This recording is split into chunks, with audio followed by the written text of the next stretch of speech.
All right, everybody. Head coach Brad Brownell. Man, Notre Dame played well tonight. They make 13 threes. It's going to be hard to beat them. I just thought we had a hard time when they got going early. Obviously, Wesley with 18 right away kind of set a tone, put us on our heels a little bit. I thought our front court did some good things. Ian, great to see him getting these minutes, his chance to start and play, and he's rebounding at a very high level. PJ got 19 again, which is good.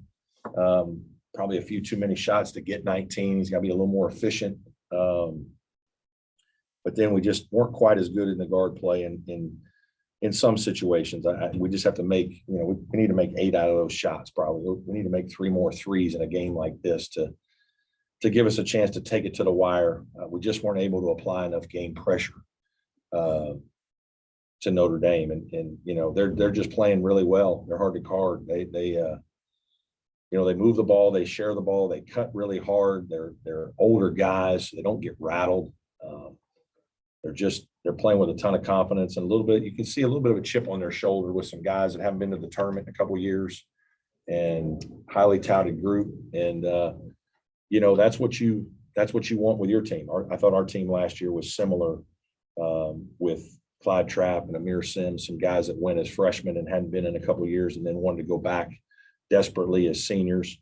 We had that feeling and that urgency and just experience to battle through things. And they're playing very good basketball. So a lot of credit to Coach Bray and his staff and the way those guys are playing. They played great tonight.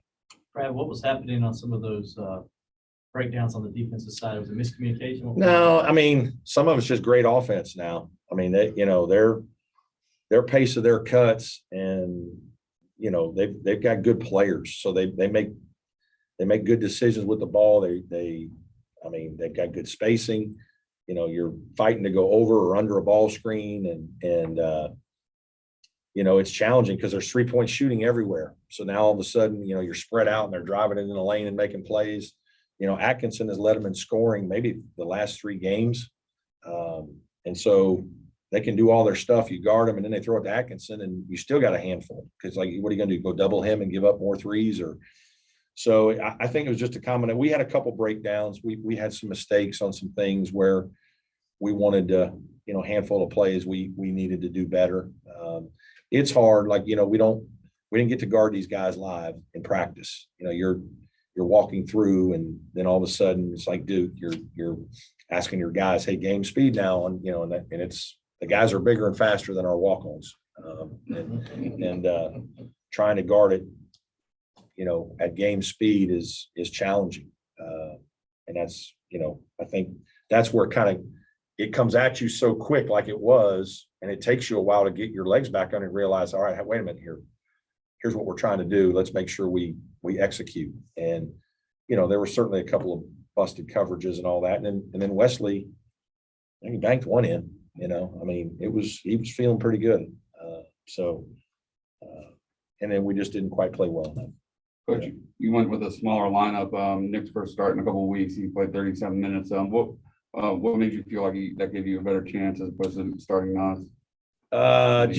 More guard play and ball handling and decision making and zone offense. We knew they were going to play a bunch of zone too.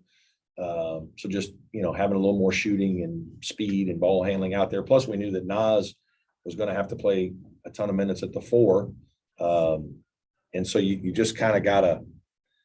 When you don't have David, it limits you, right? We only have 4 perimeter players now, and so those guys were kind of playing the 1, 2, 3.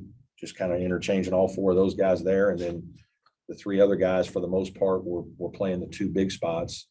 Hard game maybe for Ben. They're just so spread out and it happens so fast.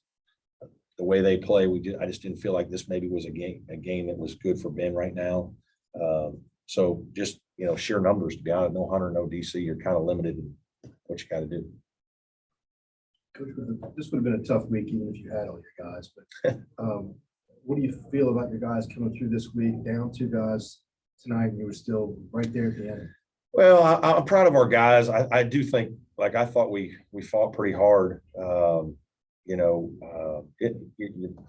playing 3 of the best teams in the league. The first game, we got the lead with a minute to go. We got a chance to win. The second game, we battle for a half and we get it, the first 5 or 6 minutes of the second half, we're hanging in there, and then Duke pulls away with, size and numbers, and they played well. And then, Notre Dame was ready. I thought they had a good plan, and we got punched in the mouth, and right away we're down double figures, and it's hard. You could have caved, but I thought our kids fought and we battled back several times. But when they're making that many shots, they got to help you a little bit as the best team or one of the best teams in the league. They got to help you by missing shots and having a little bit of an off night. And they didn't have an off night. They had a good night. And so we couldn't sustain it long enough against their good play. Brad, it's been a long time since you've been in this situation with injuries and Yeah. backslide on this side of the season. How do you kind of keep the guys focused and make sure they don't lose that? Yeah, just, I'm honest with them. When I think we play well, we talk about it. And when I don't think that we're playing as well as we can, we talk about that. And, as much as anything, you try to be honest about their development and then remind them of the opportunity that they're in. I mean, you're playing ACC basketball at a great school, in a program that we're proud of what we're doing. And so it's easy to get a little woe's me and feel sorry for yourself and get wrapped up in all that. But man, there's a lot of people that like to trade places with you, and you better be mindful of that. And I want guys that want to be a part of a team, and it's easy to have some discourse right now, but we're sticking in there, we're battling hard, and got another chance on Tuesday to try to bounce back and continue to play a little bit better. Coach Ian, 9 rebounds in 20 minutes. He had a real nice low post move to start the second half. Yeah. How much is this extra playing time going to help his It's development? going to help him a lot. I think we think he has a chance to be a good player. He needs experience, and he's getting it, which is the best part of Hunter Tyson's injury.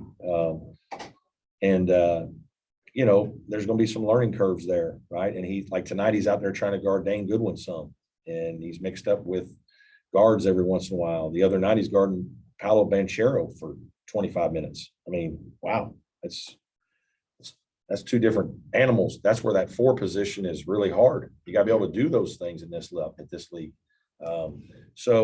But it's great experience, and the one thing that has held up for him is his rebounding. He had 10 rebounds against Duke. He had 9 rebounds today.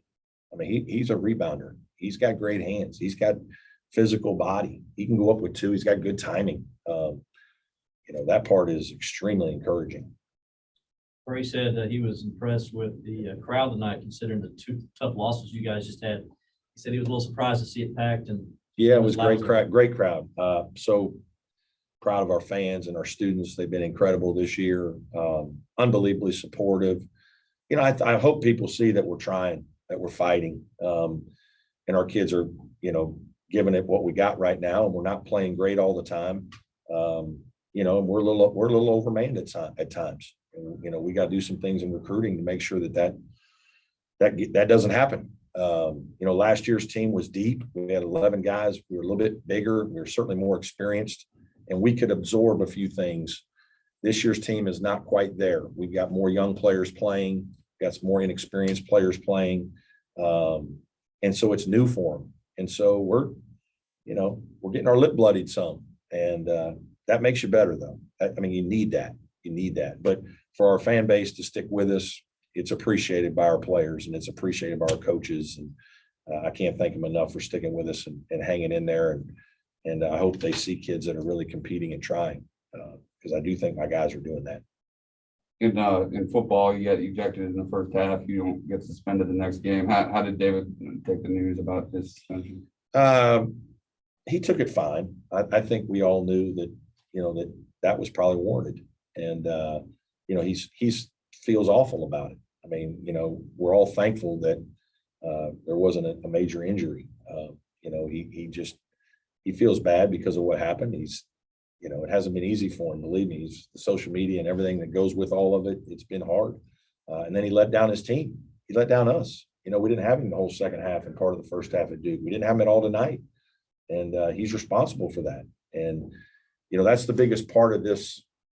One of the biggest parts of my job is to get kids to understand how to be selfless and to sacrifice, and that the decisions you make affect more than yourself. And so, it hasn't been an easy couple of days for him. But, hopefully we've tried to use it as a teaching tool with our team. We've talked about it, and, we hope to grow from it. Coach, what's the biggest thing you lose without Hunter Tyson? And is it a game by game thing about how you plug those holes? Yeah, a little bit. First of all, he's our captain. So, you lose the most experienced player on your team and the guy who's echoing the coach's voice, like in the game, in the huddles. And he's trying right now, and he's around for practice, but it's not the same as being in practice. And I think just guys on the court looking to him when he's out there. So it's as much the ancillary things as it is just he's a 10-point or 11.6 rebound guy that plays 26 minutes a game for you. That part is, still really good. I mean, he's a stretch four, make threes. He's also a tough son of a gun.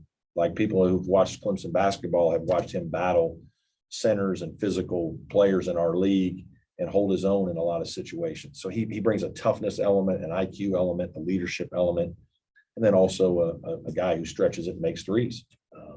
So, that part is hard, and I feel awful for him because, he was having a really good season and excited to finish it. So, but it's part of basketball. Any more questions for Coach? Okay, thanks, everybody.